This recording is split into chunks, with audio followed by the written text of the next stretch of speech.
საღამოშვიდობის გიორგი, მივესალმები თქვენს მაყურებელს. გიამ პრაქტიკულად ამომწურავად ახსნა მიმდინარე დავის გეოპოლიტიკური კონტექსტი, იმიტომ რომ აქ არის გეოპოლიტიკაზე, რაზეც ჩვენ საუბრობთ, იმიტომ რომ ამ ტერიტორიის გეოგრაფია განსაზღვრავს მის მნიშვნელობას და პირველ რიგში უსაფრთხოების კონტექსტში ამერიკის შეერთებული შტატებისთვის, ამიტომ არსებითად მოულოდნელი შინაარსობრივი თვალსაზრისით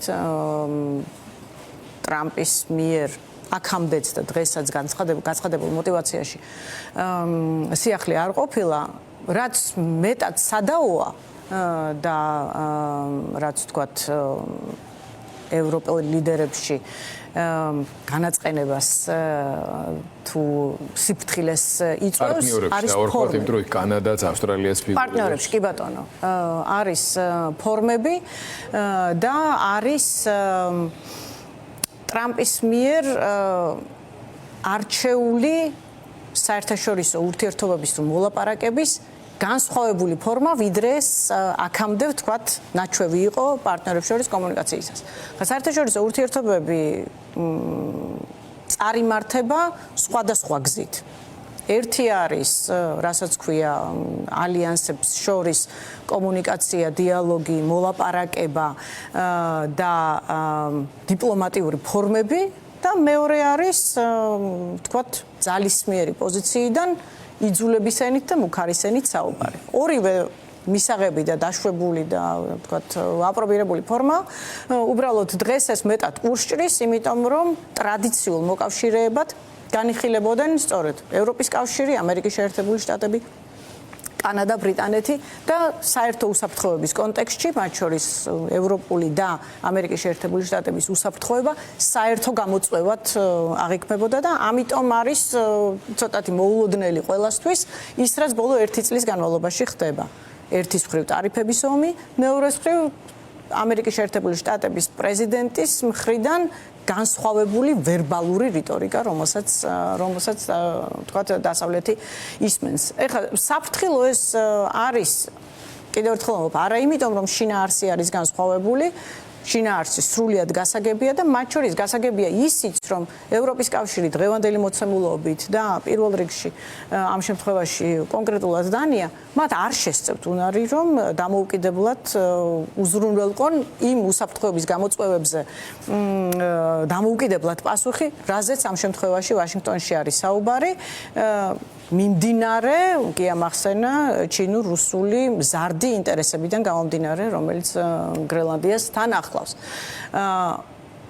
მაგრამ ასევე ანგარიშგასაწევი არის ის, რომ დიპლომატიის პირველი ფორმა თუ საერთაშორისო ურთიერთობებში კომუნიკაციის პირველი ფორმა, რომელიც მე ვახსენე, იმიტომა იყო აქამდე პრეფერირებული ფორმა, რომ ეს მათ შორის დიდ ეკონომიკებს იცავს მოულოდნელობებისგან და არ ქმნის იმ მოცემულობას, სადაც ეკონომიკა უცებ ყისიერად რეაგირებს რაღაც ტიპის მუქარაზე. რაც ახლა შეიქმნა, როგორც ჩანს, იმიტომ რომ ახლა ასეთი განწყობაა, რომ განსაკუთრებით ევროპის კავშირში დიდი მოშამაშეები, მაგრამ არა მხოლოდ ევროპის კონტინენტზე, სხვა ქვეყნებიც ახლა კონსოლიდაციის რეჟიმში უფრო გადადიან ტრამპის რიტორიკიდან გამომდინარე, ვიდრე ეს არის თანამშრომლობის ფორმა. ეხლა გრენლანდიასთან მიმართებით და ეს ასევე ამერიკის შეერთებული შტატების ეკონომიკას გრძელ ვადაში შეუქმნის საფრთხეს, რის გამოც ჩემი ვარაუდით სწორედ დღეს ის განცხადება გაკეთდა, რომელიც გაკეთდა, იმიტომ რომ განაცხადი, რომ შესაძლოა ამერიკის შეერთებულ შტატებს რაიმე ტიპის მილიტარისტული გადაწყვეტილება მიიღო, ამან უკვე შექმნა ძალიან მაგრამ ამან უკვე შედეგები გამოვიღო. ხო, ეკონომიკამ თავისი რეაქცია იქონია მათ შორის შიდა ბაზარზე და ამიტომ ეს ტონი რაღაცნაირად დაწეული იქნა. მაგრამ თქვენს კითხვას პირდაპირ უპასუხოთ, მეც მგონია, რომ ეს ის შემთხვევაა, სადაც უბრალოდ გრენლანდიის გარშემო შესაძლებელი იყო და დღემდე შესაძლებელია, რომ იგივე შედეგები განსხვავებული ფორმითაც მიღწეულ ყოფილიყო. უბრალოდ ვაშინგტონი ახლა აი ამ ძალისმიერ რიტორიკას იმიტომ ირჩევს, რომ უფრო სწრაფი შედეგები უნდა, როგორც ჩანს, აი ამ ტრამპის პოლიტიკით. ბატონო, არის რა რესურსი არის ამ ეტაპზე ამ ომის დამთავრების მართლაც, განსაკუთრებით პუტინისა და ვიტკოფის და პრეზიდენტ ტრამპისა და ზელენსკის შეხვედრის წინ.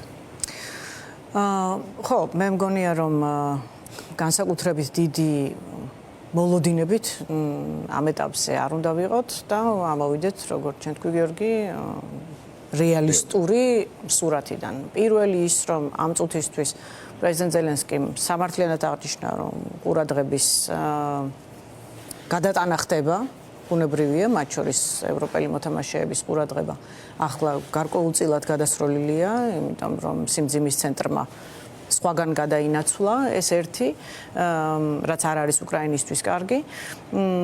ამავდროულად არც ერთი გარე თუ შიდა პირობა არ შეცვლილა საიმისოთ რომ ახლა რაიმე ტიპის გარღვევაზე შეიძლება ვსაუბრობდეთ რომ ეს ომი რაღაც დასრულებისკენ მიდის ან ცეცხლის შეწყვეტის მოლაპარაკებებს რამე პერსპექტივა აქვს ან ახლა შესაძლოა რომ რაღაც მოდალობები შეიცვალა რომელიც მოლაპარაკების მაგიდასთან შესაძლოა რომ განვიხილოთ. დღეს მდგომარეობით იმავე მოცემულობაში ვართ რაც იყო მოლაპარაკებების ბოლო რაუნდის გარშემო პირობები არ შეცვლილა, სამხედრო პირობები არ შეცვლილა და გეოპოლიტიკური მოცემულობები ან თუ პოლიტიკური პროცესები განსხვავებულად არ მიდის. ამიტომ ხო, დიდი გარღვევის მოლოდინი ახლა არ უნდა გქონდეს. არ უნდა გქონდეს. კარგით, მოდი მაშინ ბოლო თემაზე გადავიდო და დროჯობია ამისთვის გამოვიყენოთ. საქართველო, ამ შემთხვევაში თქვენ შეგიძლიათ დაიწყოთ და გიას მიცემ საშუალებას რომ შემდეგ გააგრძელოს. საქართველო არათუ დაუში არ იქნა მიწვეული, თავისთავად ძალიან უცნაური მოვლენა. უკვე მეორე. რომ იქ ბატონო? უკვე მეორე წელია. უკვე მეორე წელი? კი, შაშანაც არის. შაშანა მოგ თვითონ არ წავიდნენ თუ რაღაცა. არა, მიუწევია. თათო არესი. არც მიუნხენში არ იქნებიან სავარაუდოდ. არც იმ შვიდობის საბჭოში ვარ, სადაც თუ კი ვინმე ღმერთს დაუწყევლია და არა მარტო, დაულოცია კიდეს, მაგრამ ყველა არის დავმოყრილი და ვერაფერში ვერ ხვდებით. სულის მახსენდება ეს ცნობილი არც იქანები მიგონა, ხო და ბევრს ვიცინებდით ამ ყველაფერზე, ჩვენს თავს ვარ ხდებოდეს ეს ყველაფერი და ახლა ალიევის დღევანდელმა განცხადებებმა რო იტყვიან კონტროლკა დააყოლა ამას ყველაფერს. რა თქმა უნდა, საქართველოს ამ სიტუაციაში თუ ფუნქციოდ ვერ დარჩება და არ დარჩება, მაგრამ დღითი დღე უფრო მეტად კნინდება, არა მარტო გავლენა, არამედ როლიც და ფუნქცია ამ ქვეყნის.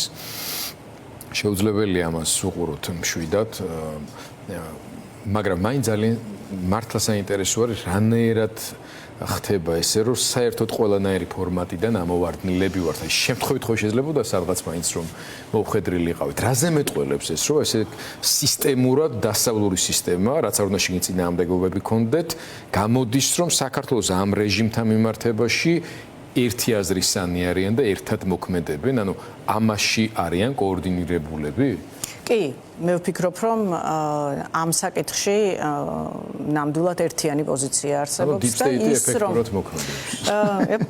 ამ შემთხვევაში მგონია რომ ვაშინგტონი, ბრიუსელი და სხვა დიდი მოთამაშეები, რომლებსაც რეგიონთან მიმართებით ინტერესიც აქვს და თავიანთი უსაფრთხოების კონტექსტისთვის მნიშვნელოვნად განიხილავენ, აქვთ ძალიან ჩამოყალიბებული პოზიცია და ამ პოზიციას განსაზღვრავს ორი მთავარი შემადგენელი ნაწილი.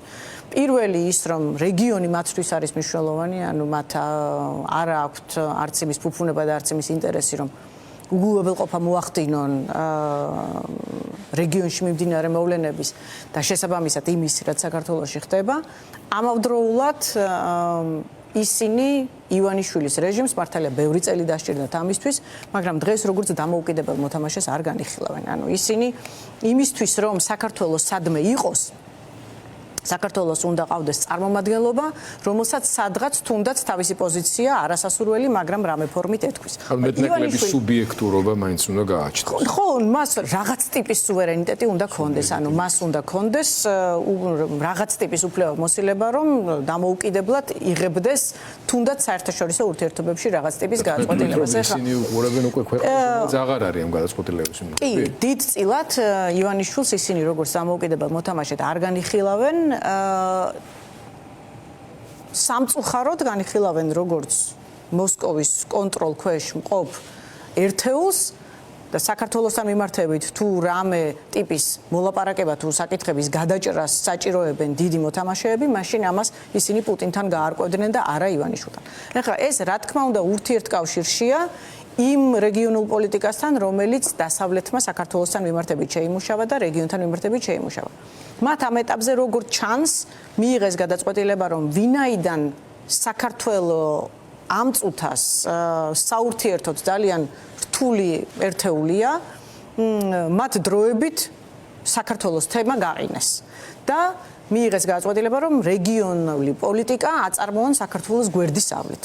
რაც არის სრულიად ლოგიკური მათი გადმოსახედიდან, იმიტომ რომ მათი ინტერესები რეგიონში ძალაში რჩება და მათ მიეცათ შესაძლებლობა პირველად ამდენი წლის შემდეგ მათ მიეცათ შესაძლებლობა რომ პირდაპირ ისაუბრონ ალიევთან, პირდაპირ ისაუბრონ ერევანთან, ბაქო და ერევანი საერთო პოზიციაზე ყავდეთ და ეს პოზიციები ინტერესთა თანხმედრაში იყოს დასავლურ პოზიციებთან. ამიტომ რასაკვირველია ხა გეოგრაფია გამსაზღვრელია ამ შემთხვევაში და საქართველოს სრულად ვერ ამოაგდებენ კონტექსტიდან, მაგრამ არსებითად აუმჯობესებს, ვთქვათ, მათ რეგიონულ ინტერესებს და პერსპექტივებს ის, რომ მათ ახლა შეუძლიათ საქართველოს გვერდის ავლით მაინც მიაღწიონ გარკვეულ შედეგებს რეგიონში და ეს გრძელვადი ამ პერსპექტივაში საქართველოსთვისაც კარგია.